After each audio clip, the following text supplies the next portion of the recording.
Oh my God. For those of you who have seen the upload that I did on in the members area, you'll know the range of things that we're going through at the moment. And it's not my place to talk about the finer details of some of them. But suffice it to say, it feels like the end of everything. It feels like the end of relationships. It feels like the end of lives. It feels like the end of eras. It feels like the end of everything. And I've got myself to a place where I'm almost catastrophizing into absolutely everything that comes my way. And I wondered whether this might be something that is relatable or identifiable with, or something that you guys do too. Whether it be someone close to me who goes, I've got a bruise, and I'm like, oh my God, what could that be a sign of? So health anxiety, not just for myself, and in fact, actually not really that much health anxiety for myself, because I'm looking at so many other people, and not just people, but creatures. My dog, Chi-Chi, 11-year-old cockapoo, who's currently in essentially ICU. My mum, who is currently bedridden. Nadia's best friend, who's currently in a sort of really difficult, very scary place in her cancer treatment. And everything feels not just fragile, but everything feels like climactic, not anticlimactic at all. It feels climactic. But it feels like that not just in terms of relationships, it feels like that in terms of new things that happen. It feels like that in terms of the state of play in the country, in the world. I'm loath to use the phrase end of days, but if I was told tomorrow that this fucking interstellar object that's flying around somewhere behind the sun, which is more than likely just a fucking comet, but if it were to be an harbinger of doom, change, transformation, a sort of portal to some kind of newness, I wouldn't be at all fucking surprised. But I can't see anything positive at the moment. I can't see anything positive. I don't see anything positive for this country. I'm not a nationalistic person at all, but we all want to live somewhere that's relatively safe and relatively kind. And the way in which things are moving in America and the way in which things are about to move here, we are lurching towards an even unkinder, if not people, because of course Nadia always uses the phrase, there are just as many nice people as there are, or good people as there are bad people. There are, but why do all the fucking bad people either control everything, and why do all the good people die, or get hurt, or lose out, or get punished? So I'm just in that place where I'm catastrophizing everything. I am every person who I love, who I'm close to, I'm worrying about everyone. I feel like I'm worrying, and I'm unable to settle myself or calm down or be at ease about anything. Now, I know that things like, I tell you the other part of all of this I've got a problem with as well, is I'm struggling with even doing incidental stuff with people. It's like I can't even, the thought, say, of going to a restaurant or going to eat lunch. I mean, a restaurant, fuck that shit. Shit food, shit prices, and just shit service. Fuck off. But then you sort of think, oh, okay, well, I'll go and get a cup of tea. I went into a cafe the other day, and I heard people talking about such incidental fucking shit that was bothering them. And I felt like slapping them and saying, you're so fucking lucky to stand in a coffee shop getting fucking upset about whether you've got some, maple syrup on your fucking muffins or some stupid fucking pumpkin syrup in your coffee. What? Really? You're going to expend that energy on that incidental luxury? So I just feel like, I feel like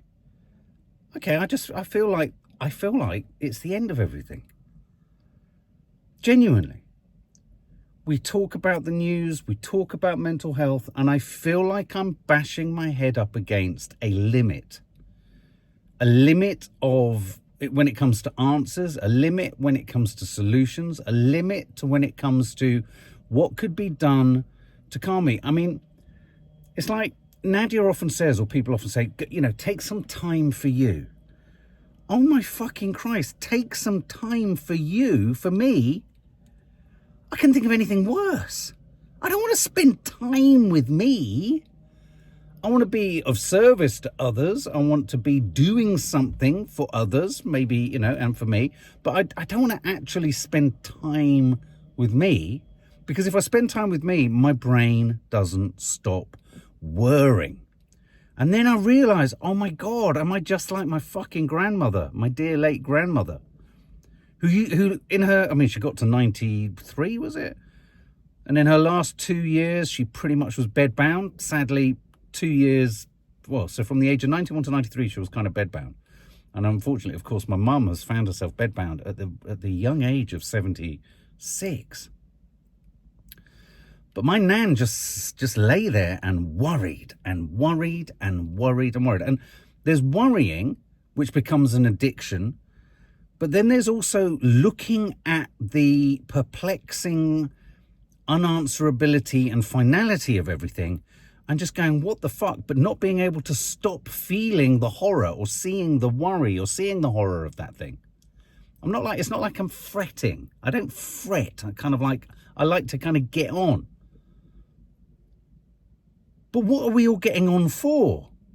I don't value the system we live in. I don't value our politicians. I just heard fucking Kemi Badenoch on the fucking radio sounding so pleased with herself about talking, you know, about scrapping stamp duty for what? People who fucking sell houses for over 1.5 million. Oh, great. That speaks to everyone's experience. Not. And as she got a round of applause, you could hear her like a fucking sixth form prefect sounding so fucking, you'll love me. You'll love me. And then you got Jeremy Corbyn and Zara Sultana, who I really wanted to get behind. They couldn't fucking sort out a membership portal. So they started throwing litigious letters. I mean, for fuck's sake. Everything is going to hell in a handcart, and we've got people forever losing their shit over the details.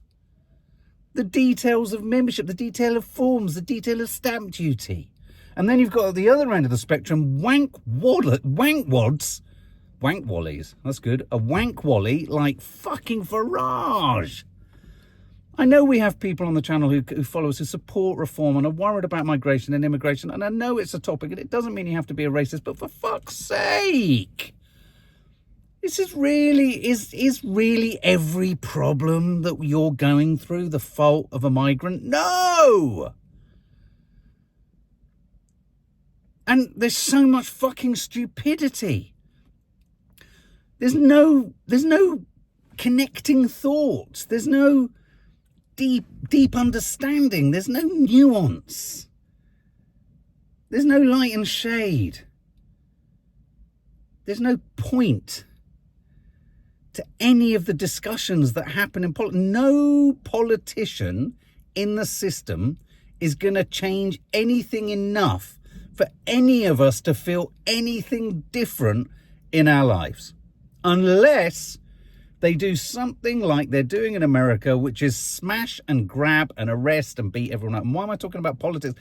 Because it's a representation of, you know, of how I feel and the fear that I feel and the chaos that you're witnessing. And I know so many of you guys feel this, and trying to navigate one's own mental health, trying to stay positive. Why don't you just stay positive?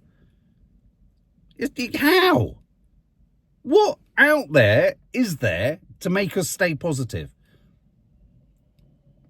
When you look at the situation with the genocide and no one fucking in positions of power, I know lots of people, we care, lots of you care, but no one who needs to care cares, because they're the ones that can affect change. So why, hang on a minute, why is it that everyone that can affect change, politicians, journalists, the media, wanky celebrities, who are so fucking afraid to say anything in case it gets in the way of their second home in the Cotswolds, or in case it gets in the way of their fucking, I don't know, trip to fucking Tuscany.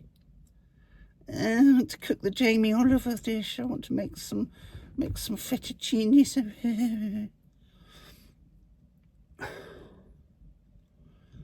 Everything feels like it's going to hell in a handcart. And where this connects up with a mental health situation is, it's nigh on impossible to stay in any way centered, to stay in any way orientated, to stay focused, to stay vigilant, trying to be vigilant about one's mental state. And that can be, for some people, sobriety. It can be, trying to reduce the levels of stress, managing your stress levels. It's really hard to manage your stress levels when the world is inherently stressful, and every new evolution of change or debate makes it even more stressful. If I'm getting to a point where I think we need a revolution, an uprising somehow to shift the system aside, then in no small way, I also feel like that revolution, or that kind of bash to the side, also needs to happen with my mental health. You can't take pills against this. You can't influence your way out of this. It feels hopeless. And sometimes, and in fact, a lot of the time when I was in rehab, and when you look at when I think of some of the kind of therapists and therapy I've been through, sometimes a lot of what you're feeling and what you do in therapy and what you need to do with your mental health is validate your feelings as being right and appropriate and okay and the right response. Sometimes a lot of distress can happen because we feel we're not allowed to respond to things like this, or we ought to be braver, or we ought to be stronger, or we mustn't show our vulnerability. The classic kind of a bit cliched line now, but still important. It's okay to not be okay. Trying to normalize not being, strong and male or female, trying to kind of break those societal pressures. Sorry, my storage just ran out, so I just had to, that's why there's an edit there. I don't like to edit these. So, I don't fucking know. So the point being, it's important to say, look, you feel angry about something, it's something that's made you angry. It's right to feel angry. What you do with that anger is something different. You mustn't hurt anyone else, you mustn't harm anyone else. But, what we're having, or when I think about where I don't feel great in my mental health, actually where I don't feel great in my mental health, when I look at why my mental health is struggling, or why I hit a dip, or why I hit a trough in my emotions, is because it's the right response to what's going on. And that's really difficult and confusing, and a challenge for those of us who have diagnosed conditions and are struggling with things like sobriety and long-term sobriety. It's really easy for people who are a bit fed up to go, I'll go home, I'll have a bottle. I'll go home, I'll have a bottle of wine and just veg out. I wouldn't know how to fucking veg out if you fucking took a vegetable and a courgette and shoved it up my arse. What the fuck is veg out with that? I mean, even when we sit and do that, I never truly escape the head, the thoughts, the shadows, the mind. And so consequently, I'm sure, do any of you guys find that? You look at the world and you go, actually, how I'm feeling in my mental health, how I'm feeling in this chaos and in this distress and upset is a totally appropriate reflection of the world at large. What do you do with that? So where I'm at right now, and where we're at with so many parts of our lives, which are in and of themselves individual circumstances, situations, with people that we love, with creatures that we adore, what we're going through is just what we're going through.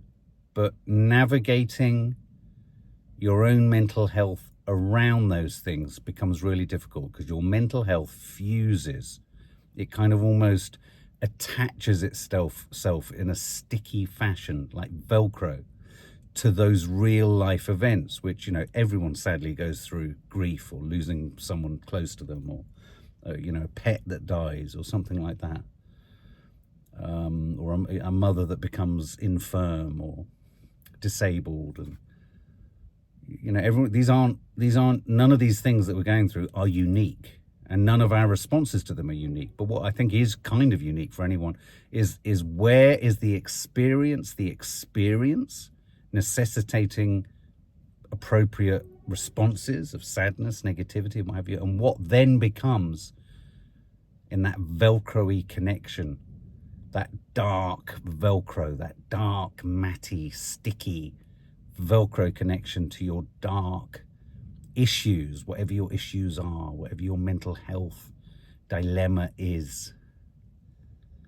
And, you know, again, I think we get hung up on these ideas that it's got to be, it's a bipolar. Are you having a bipolar dip? Are you having an ADHD wipeout moment? You know, the idea. Are you having a bit of the two of them? Are you having a bit of a kind of white knuckling, kind of almost relapsey kind of feeling at the moment? That sort of, sometimes it's none of these things, and sometimes it's all of these things, and sometimes it might be something completely different.